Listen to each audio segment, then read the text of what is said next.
Mesdames et messieurs, nous allons maintenant parler de la nationalité. Excusez-moi, j'allais dire territoire. Mais non, je ne me trompe pas. Nous allons parler de la population, de la nationalité. Un autre élément, donc, des quatre éléments qui composaient l'État, vous vous souviendrez, en vertu de Montevideo.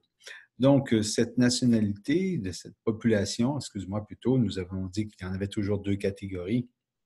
Il y a dans tous les États un certain pourcentage de la population qui habite sans en avoir la nationalité, alors que bon, la très grande majorité, naturellement, aura cette nationalité, la nationalité du pays dans lequel donc, ces personnes habitent.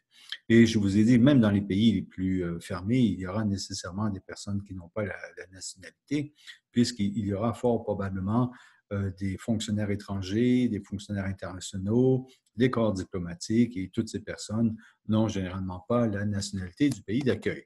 Donc, deux catégories ici. En ce qui concerne la nationalité et l'octroi de la nationalité, bon, nous savons qu'il n'y a pas d'organisation, c'est laissé au libre arbitre des États. Nous savons, et ici je vais voir la loi canadienne, qu'il y a généralement trois mécanismes qui permettent d'obtenir la nationalité d'un État. Alors, soit du fait de la naissance, hein, tout simplement être né comme au Canada, donc sur le territoire canadien, c'est le droit du sol. Être né à l'étranger, mais d'un père ou d'une mère, donc ça, c'est le droit du sang. Alors ici, là, au Canada, les deux personnes ont les mêmes droits. Vous conviendrez avec moi qu'il y a des pays dans lesquels la situation de la femme est encore moins bien.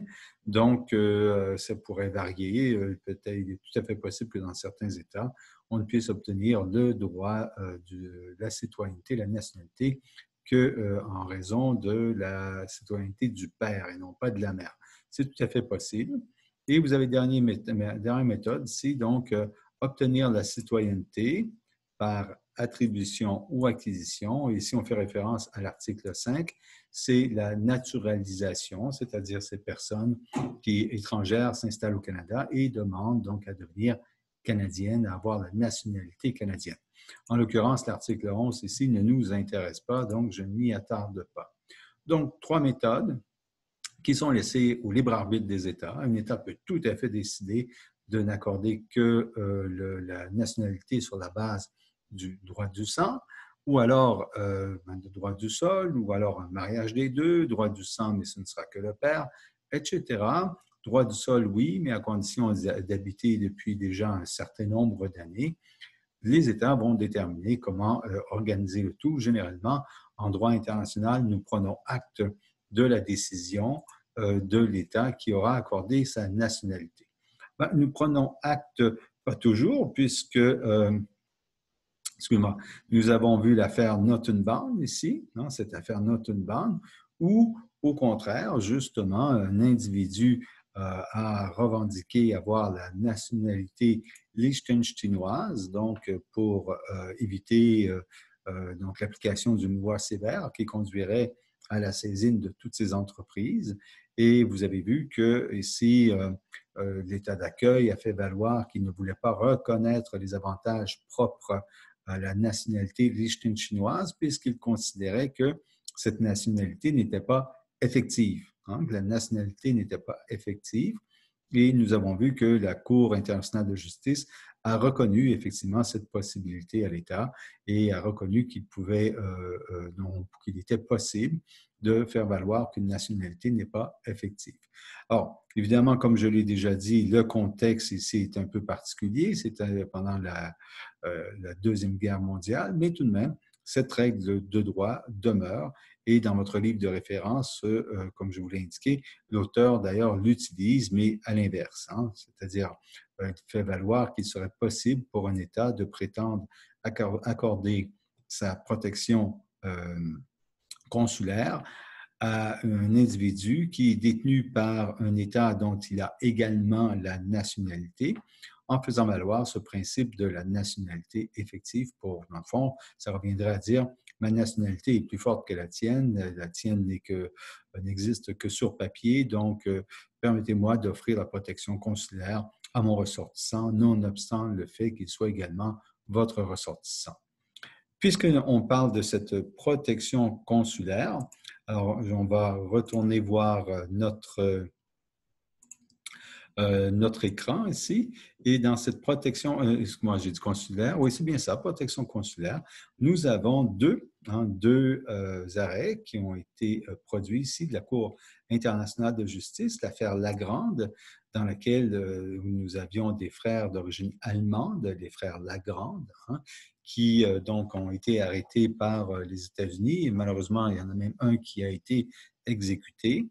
Et l'affaire Avena, comme vous le voyez, et autres ressortissants, donc avec beaucoup de S, mexicains et de nombreux S, dans lesquels on a des individus qui ont été arrêtés également par les États-Unis, excusez-moi, sans que les États-Unis ne fassent valoir, n'informent les détenus de leur droit à la protection consulaire. Alors ici, la Cour a été très claire, il s'agit d'une violation en soi du droit international. Et la Cour interaméricaine, elle, a été encore plus précise, puisque là aussi, il s'agissait d'une affaire qui impliquait le Mexique, et c'est un avis consultatif. C'est un pouvoir que la Cour interaméricaine des droits de l'homme de répondre à des questions en droit qui sont posées par des États membres. Alors ici, on cherchait à savoir, le Mexique cherchait à savoir quelles étaient les obligations des États-Unis. Et c'est dans cette affaire, vous vous souviendrez, où la Cour a clairement indiqué, vous vous souvenez, on avait vu là, premièrement, c'est l'obligation de l'État qui vous détient de vous informer du droit à la protection consulaire. Deuxièmement, c'est votre droit à vous. Vous vous souvenez, on avait vu ça morceau par morceau. C'est dans cette affaire où la Cour a bien indiqué les différentes étapes et à qui appartient le droit en question. Et oui, il est tout à fait possible que votre État décide de ne pas vous assister à l'étranger et il n'y aura pas grand-chose à faire si ce n'est de vous morfondre au fond de votre prison, véritablement. Donc, mais c'est l'État qui le décide et je vous ai fait valoir que le Canada, par exemple, aux États-Unis, assiste environ 80% des personnes qui en font la demande. Bon, ça, c'est pas tout à fait 100%, mais ouais, c'est pas 100%. C'est ce que je veux dire. En ce qui concerne les personnes morales, c'est cette affaire Barcelona Traction qui nous intéresse ici, dans laquelle justement la Cour a débattu pour savoir comment il fallait identifier quel était le concept pour identifier la nationalité d'une personne morale. Là, ici, on est d'accord, on parle de Barcelona Traction, donc compagnie, c'est une personne morale, c'est une compagnie. Donc, on a déterminé quel était le mode de détermination et on a dit que généralement, ce sera l'État dans lequel la compagnie est incorporée. Donc, où avez-vous rempli les papiers? Où les avez-vous déposés et payé les frais? Qui vous a remis donc votre certificat? C'est ce pays. La compagnie aura la nationalité de ce pays. C'est cette affaire, donc Barcelona Traction, une affaire fondamentale dans ce domaine. Et ici, dans l'affaire donc Diallo contre République du Congo, alors comme je vous avais dit, ce n'est pas une affaire qui a été très bien plaidée, donc, mais heureusement pour nous, ça nous permet d'avoir de la matière. Dans cette affaire, la Cour a bien souligné, excusez-moi, l'importance de distinguer entre les actionnaires et la personne morale. Les deux sont distincts. Alors ici, M. Diallo, d'une façon tout à fait maladroite, revendiquait, plaidait donc le dommage causé à la compagnie, plus ses propres dommages. Mais enfin, il dépassait largement son statut d'actionnaire. Là, véritablement, il agissait comme s'il était le propriétaire de l'entreprise alors qu'il n'était qu'actionnaire de l'entreprise, même s'il l'administrait et tout, mais il demeure que c'était une entreprise incorporée. Donc, la Cour a dû le ramener à l'ordre et lui dire, premièrement, votre entreprise a la nationalité du pays dans lequel vous l'avez incorporée. Deuxièmement, si vous voulez parler au nom de votre compagnie, déposez-nous un document qui prouve que la compagnie vous donne le mandat de se faire, puisque c'est une entité, c'est une personne qui a une entité, une personnalité indépendante. Donc, attention, on ne fait pas comme cette affaire Madou Diallo. Dans Di Vito, c'est cette affaire donc, où un individu voulait être retourné au Canada après une condamnation aux États-Unis. Donc, vous connaissez cette affaire, déjà nous en avions parlé. La Convention sur la réduction des cas d'apatridie, comme je vous l'ai dit en classe, il y a un principe fondamental, donc en droit international, bon, deux, si on veut, dans le domaine de la nationalité.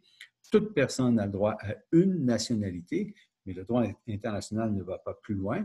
La seule distinction étant pour les enfants mineurs qui seraient trouvés sur le territoire d'un État, auquel cas il y a une certaine présomption qu'ils y sont nés et qu'ils ont droit à la nationalité. Sinon, d'autres facteurs fondamentaux, on veut éviter les cas d'apatridie, donc d'où cette convention sur la réduction des cas d'apatridie, cette situation où un individu n'a pas la nationalité d'aucun État. Il ne peut donc se revendiquer de la protection d'aucun État sur la planète. Et naturellement, la situation pour lui devient excessivement difficile. Vous l'avez vu ces jours derniers, lorsque les individus ont voulu être rapatriés dans leur pays d'origine alors que les frontières se fermaient, ils se sont tournés vers leur pays donc pour demander de l'aide. La personne et le droit international, ma foi, c'est intéressant ici puisque c'est une façon de signaler que la personne humaine, physique, vous et moi, nous prenons une certaine place sur la scène internationale.